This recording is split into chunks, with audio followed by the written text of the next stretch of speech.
Assalamualaikum warahmatullahi wabarakatuh. Selamat datang di video pembelajaran kali ini. Nah, kita akan membahas mengenai sistem pencernaan pada sapi. Yuk teman-teman simak dengan baik ya. Sadar gak, jika kita melihat hewan ternak seperti sapi, kambing, ataupun kuda, mereka terlihat selalu mengunyah. Bahkan, menurut penelitian, sapi perah menghabiskan hampir 8 jam sampai sehari untuk mengunyah makanan mereka dengan total hampir 30.000 kunyahan setiap hari. Mereka terlihat sering mengunyah karena mereka merupakan hewan ruminansia atau hewan memamah biak.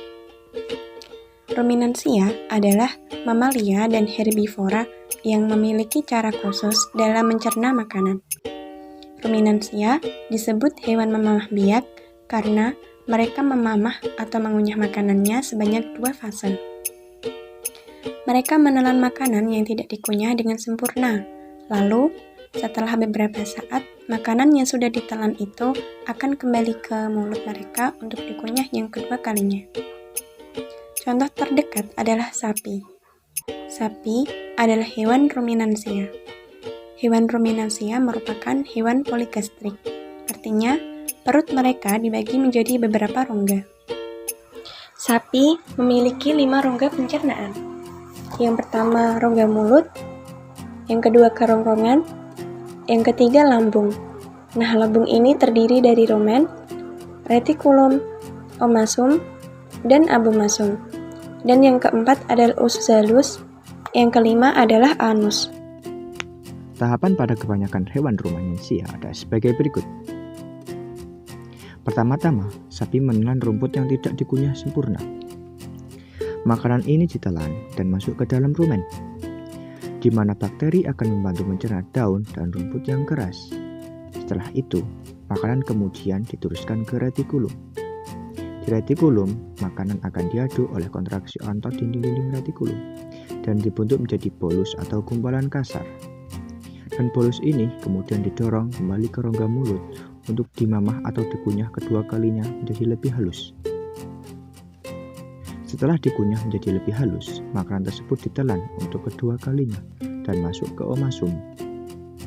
Di dalam omasum, kelenjar enzim akan membantu penghalusan makanan secara kimiawi. Kadar air dari bolus juga dikurangi melalui proses absorpsi air yang dilakukan oleh dinding omasum. Akhirnya, bolus masuk ke abomasum. Abomasum adalah perut yang sebenarnya, karena di dalam organ ini sistem pencernaan hewan ruminansia secara kimiawi bekerja dengan bantuan enzim-enzim pencernaan. Di dalam abomasum, gumpalan makanan dicerna dengan bantuan enzim dan asam klorida. Enzim yang sama yang dikeluarkan oleh lambung mamalia lain. Dan di abomasum, sapi mendapat protein yang dibutuhkan dari makanannya. Hewan ruminansia telah memainkan perannya besar dalam menyediakan makanan bagi manusia, dan karenanya banyak diternakan untuk daging dan produk lainnya. Hewan ruminansia adalah bagian berharga dari rantai makanan manusia karena mereka memiliki kemampuan untuk mencerna tanaman tertentu yang tidak dapat dicerna oleh mamalia lain. Sekian video pembelajaran kali ini.